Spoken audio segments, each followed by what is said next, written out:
everyone. Welcome to The Morning After. What's happening? What's going on? We're back. You haven't seen us since the season finale of RuPaul's Drag Race, which we loved, but at the advent of one of our favorite shows coming back to primetime television, we were like, well, we got to talk about it. So, Will and Grace, it's back. It's been off the air for 11 years now. I can't believe that. Finale was in 2006. I really liked the episode. My friends were like mixed reviewees because they're like, it's 3-camera sitcom and we're not really used to that anymore. So I really liked it. I thought the jokes stayed on brand to traditional Will and Grace. But before we get into all that, let's introduce everybody. Russ, tell us where you're calling in from. Hi, I'm Russ White. I'm the co-founder of Q Life Media. And I'm calling in from Las Vegas, Nevada. Yay! Michael Barbieri. Hi, I'm Michael Barbieri. I am the dining and entertainment writer for Q Life Media, and I'm calling in from New York City. Yay, me too. Garrett Patiani. Hi everyone, my name is Garrett. I am the other half of Q Life, and I am also based in Las Vegas. Happy to be here. Woo! And a new face, Robin. Let's introduce yourself. Tell us where you're from. I'm based in Oklahoma City. My name is Robin Dorner, and I am the editor-in-chief of the Gaily Media Source. Woo! Yeah. And our resident fruit fly. You're our Grace, I think. Mark Finley, Mama Mark Finley. Hello, I'm Mark Mom Finley. I am a comedian, entertainer, writer, whatever. Yeah, I do whatever. Just pay me, and I'll do it. Sorry, I'm not in habit today. But yeah, I'm calling in from Seattle, Washington, where it is true to form raining. He's definitely our Jack. You're our Jack. I think he's our Karen. What do you mean? I think we're all Karens. We're all, Yeah. I've seen Mark indulge in some Karen-like activities. Yay! Oh, do we have a cocktail this week? No, I have green sludge. Green sludge. Okay, that's kind of a It's a green smoothie because I'm as soon as this is done, I'm going to work out. I have vodka.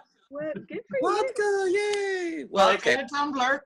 I have unsponsored vodka products.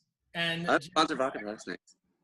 so if Do you anyone, want to be sponsored? Unsponsored vodka product. Yeah. We would love any sort of vodka sponsors as long as we get free samples. Anyway, so starting right in, they started the show this episode the same way they did the initial pilot, which was with the charades game and kind of a heads up thing. Do you guys think there's going to be an NBC app of like a new heads up like Ellen game but Will and Grace themed? Oh, I think probably. they'd kind of be dumb not to. So what did we think? So cold open, they kind of explain everything about where the series was, where it is now, what we're going to continue with and what we're not going to continue with.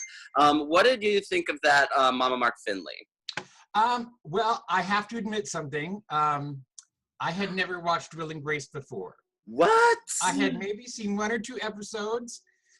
It was on during the years that I was working a lot and doing a lot of theater. So Okay. I really didn't have the time to watch it. I think it was on a night that I had a show every night that night. So I just, and no DVRs back then and everything. So it was like, I never watched it. So I binged watched the entire series.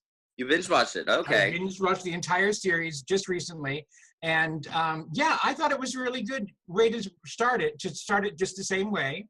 I found it very interesting. Some of the things that they did leave out in the explanations of what happened at the end and what they left in. Mm-hmm. So, which leaves us open for maybe some more Beverly, you know.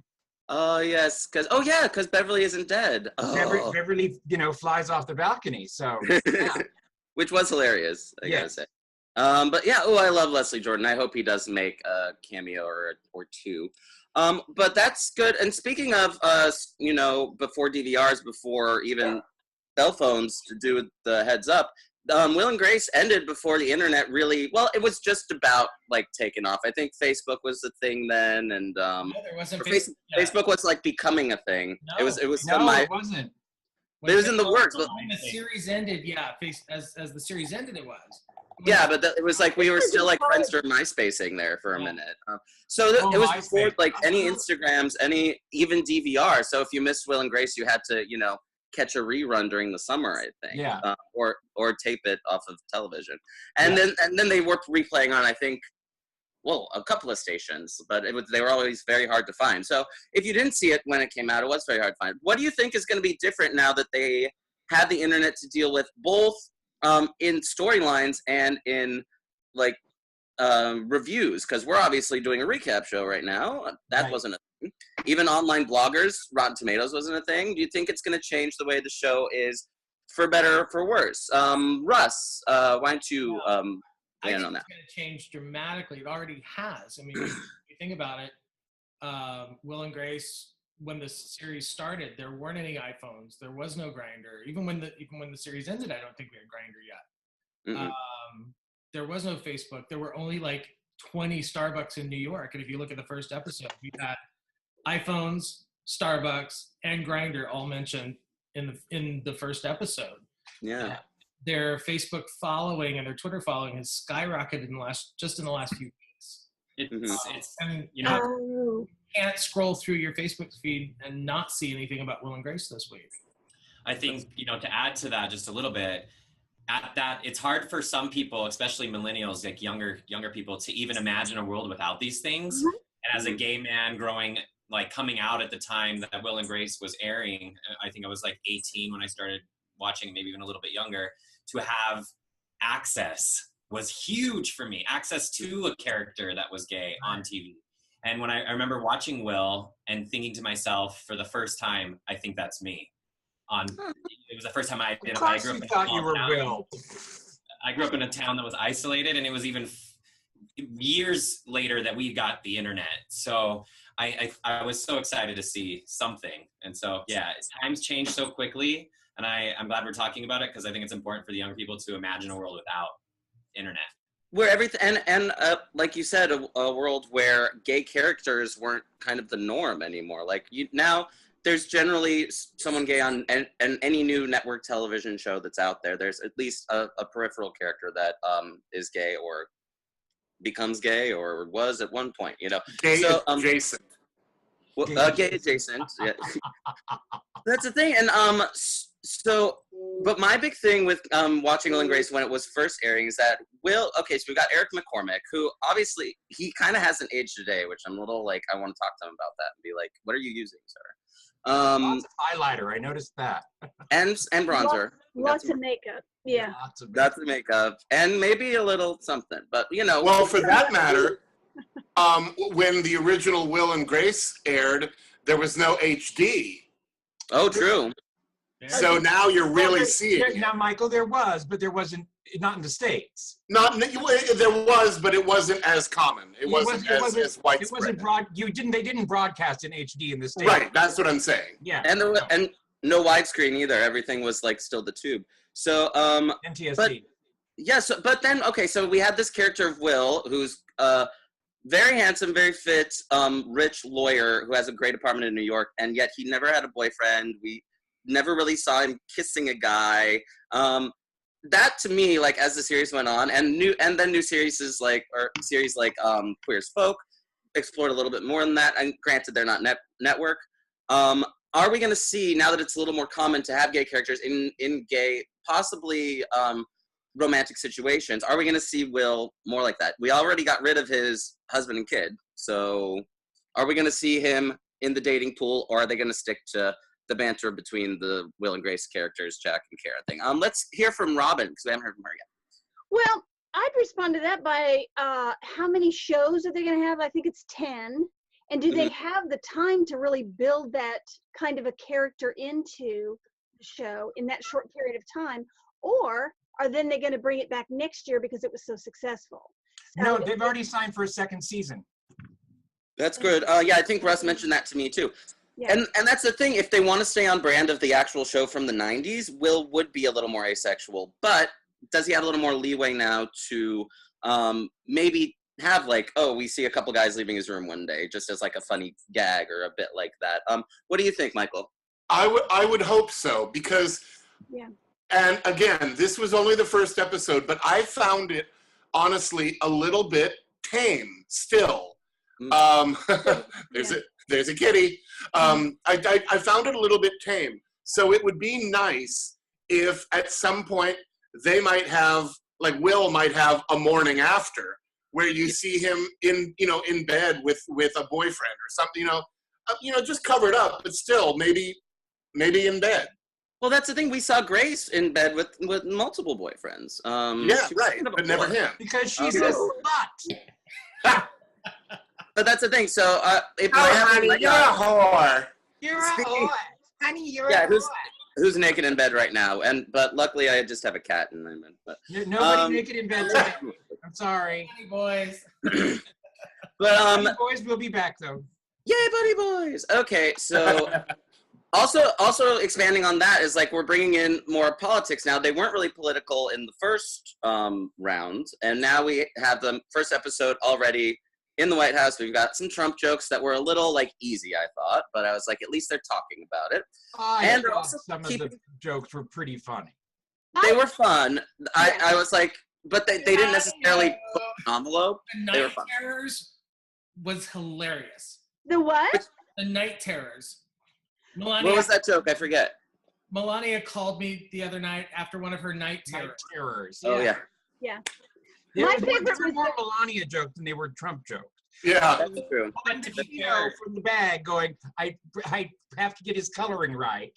Mm-hmm. That was Yes. good. And I loved the Russian English dictionary when she opened the And if English dictionary and a fidget spinner. I love that. yeah. And I liked the little subtle nod to Kellyanne Conway sitting with her legs up on the sofa yes, in the Oval Office when they had Karen doing that. yes. I liked in the very first scene where she's like, people you want to like, but you can't. It was like Caitlyn Jenner.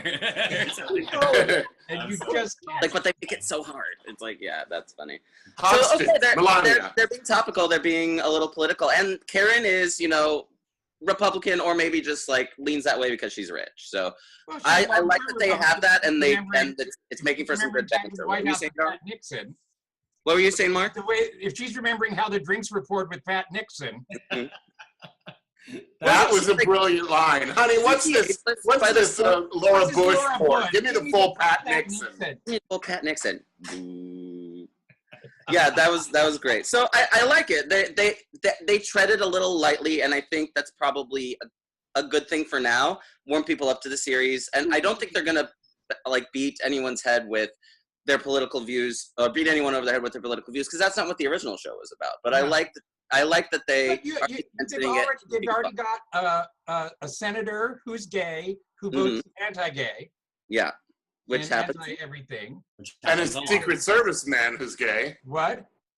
And a Secret Service agent who's gay. Apparently, they're all gay. Apparently, all the Secret Service is gay. Yeah, so Right, I mean, according to Jack. that's pretty edgy stuff there. I mean, for TV and for Middle America and for That's true. That's pushing the envelope. You have to remember, we live in big cities. We are sort of we're used to it. Or we're in our own bubble. What? Yeah, we're outside of the bubble. These things are pretty edgy.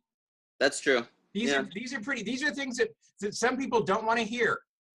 Also, that senator was really hot. I actually hope he ends up in like the morning after situation. You thought it? Okay, I don't think it was hot. No? I don't find him attractive at all. All right. We're talking about all the positive impacts of social media, but what I think the show might go up against too is going to be a potential backlash from the other side of like how it's favoring one side more than the other, and I'm also curious to see how that pans out. I'm sure we'll find out more later today, or if you've already seen stuff going around about it. But I'm interested in that part of it too. And even though we lost Rosario, we have Tony. Rosario. We don't have Rosario, but we have Tony in the office. Oh, that's true. He was cute. He was stupid. That was a very weird, like, little insert scene, and then to not see him again. Hi, Kitty. For the rest of the episode, I was like, did we need that? Well, I think probably he might be a Rosario tie. He could be. Because she's not. Maybe he's Rosario's son. Or something like that. And also, pardon? That gives them their personal color. That's true. And also, I think they stuck that in there and took out the scene with, Grace and Karen on the train down to Washington, where she's rocking. Listening to Fox News. Yeah, I think they took that out because it's been in the preview so much that to see it again, it would be like, oh, I know what scene this is. So right, but I think, but there had to have been more than one line in it. True. I'm curious, because you're in the part of the country that, that's like Bible belts and stuff like that. How do you think the audience in your region is gonna take it? I absolutely agree with, I mean, even though we're Oklahoma City, we're considered, it's the capital, it's a major city. I think Alex was spot on when he said, how is that going to take in the smaller, like rural areas? I think if somebody gets on Grindr, I think that's going to be really interesting to see that kind of feedback. For someone like me, I wanted a Grindr account so I can keep up with all my friends. Right? So well, I don't know if you want to keep up with them, honey. I don't know if I could. So, that's too much information. Robin, okay, so for homework this week, I want you to download Grindr and start a profile. Oh God. Can I use See what happens? Tinder, Can I start a Tinder? Maybe. Try one with you and then try one with like one of us. Okay. Mark, yes. Mom will start a Tinder. Okay, there we go. Oh, Tinder. I love how Tinder is like the hookup app for straight people, but like for gays, I use it. Oh, I could maybe potentially see a boyfriend here. So, wait, okay. So where do we think the show is going to go from here? 10 episodes. We haven't really gotten an idea of an arc yet. We just had kind of a cutaway standalone episode, I think. Where do we think it's going to go? Garrett, what do you think? It could go any direction. I think it's always going to have those one-liners. I think it's going to, because they can film in a way that's real-time-ish, kind of close to it, I think it will always stay on point with what's happening in the world today. More so. And I think that they're going to try, to look at it from a bigger perspective to see about bringing people together. I do think that that's the ultimate goal of the show, is to try to bring America together and see that we're not so different and we all can get along. I think that's the main mission of it all. Oh, it has been, I think. Yeah. Yeah, absolutely. That has been like kind of a theme of like, we're all a little different, we're all a little crazy, but somehow it works, I think yeah. Deborah Messing had done an interview, we posted it yesterday, about how the DNA of Will and Grace had always been to tackle the social issues. I think we're going to see, especially now, some more of those prevalent social issues that are facing the LGBT community come to light. I think there will be something around transgender. Absolutely. He specifically said that when Will and Grace first aired, it was all about the L, the G, and the B, and that's as far as it went. So I think we're going to see some more T's and some more Q's start to enter the storyline. I think it's a great way to educate people. Yeah, Yeah. I think it's going to be interesting to see how more people. it's going to be interesting to see how we address Will as a late 40s, early 50s gay man. True. I think it's going to be interesting to see how all the storylines evolve, because we'll have gender identity issues. I think we'll have age-related issues. It's going to be a really good, provocative insight into the LGBT world. Absolutely, Michael. And if you think about it, in a weird way, bringing the show back now and being able to deal with issues like that is a form of resistance in and of itself. Oh, definitely. Education and resistance. Yeah, I think it was in the Paley Center tribute to Will and Grace show special. Paley Center, yeah. Paley Center. I missed it. They were interviewing the two creators of the show, and they said this time we need this show now more than ever. And it was sort of in that instructional way, and keeping it open and to change, I guess, but also to instrument change as an instrument of resistance, as an instrument of no, we're not going to take this. And I hope it does have that effect, because everyone, like you said earlier, we're in our own little bubble, but people who don't want to like be accepting of others kind of won't these days, because they stay in their own little bubble too. Right.